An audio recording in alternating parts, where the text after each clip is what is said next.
state your name, position, and years that you were affiliated with the Women and Gender Studies Center? Okay. So, Dr. Rebecca Walter. I just got my doctorate a year ago, November, so coming up on 2 years actually.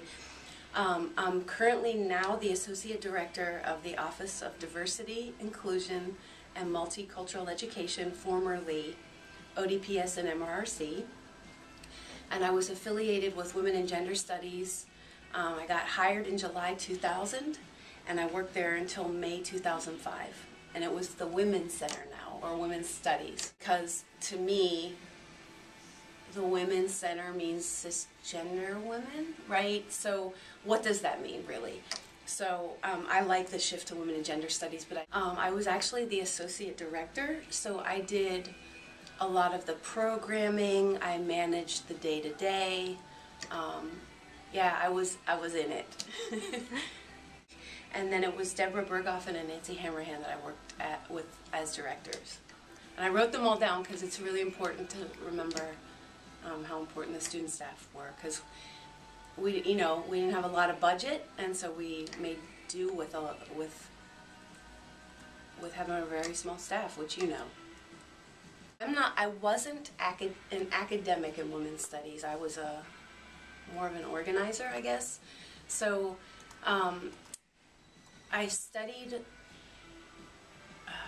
so I was a speech communication major for my undergrad, and once we got to feminist theory, something clicked for me, and then I did my master's degree in gender, rhetoric, and I did a lot of stuff on race, ethnic relations, and immigration, and I loved it. I loved it. And then I had to get a job to pay the bills, so I did that. But I was in a band at the time, and we did a lot of benefits. Actually, the last band I was in, we only did benefit shows, and a lot of it was women-centered. And then I also, as a mistreated female staff here at Mason, I got together with a bunch of other folks, and we formed the Staff Senate. And so I was organizing and really into challenging systems, and then I found out about the Women's Center job, and I wanted it. I really wanted it, because I thought that would be a really good fit, and I could put my passion and activism into the center. The Safe Zone program wasn't in existence yet, so the Women's Center was often the place where students would come in to find a safe space, whatever that meant, right? There were a lot of, so 9/11 happened, and a lot of Muslim women who covered came into the center.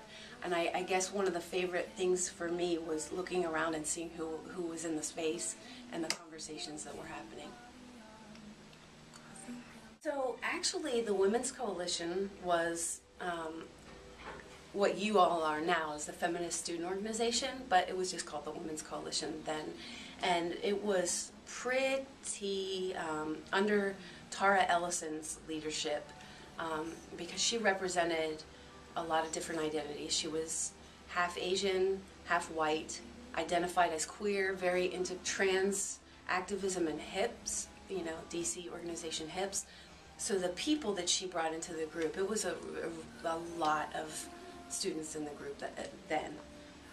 And then it goes through its, iterations of, and then there was a African heritage guy named Troy Mickens who was really involved in women's studies. We actually hired him for a while, even though it was really challenging for some folks to have a man working at the center, which I found interesting.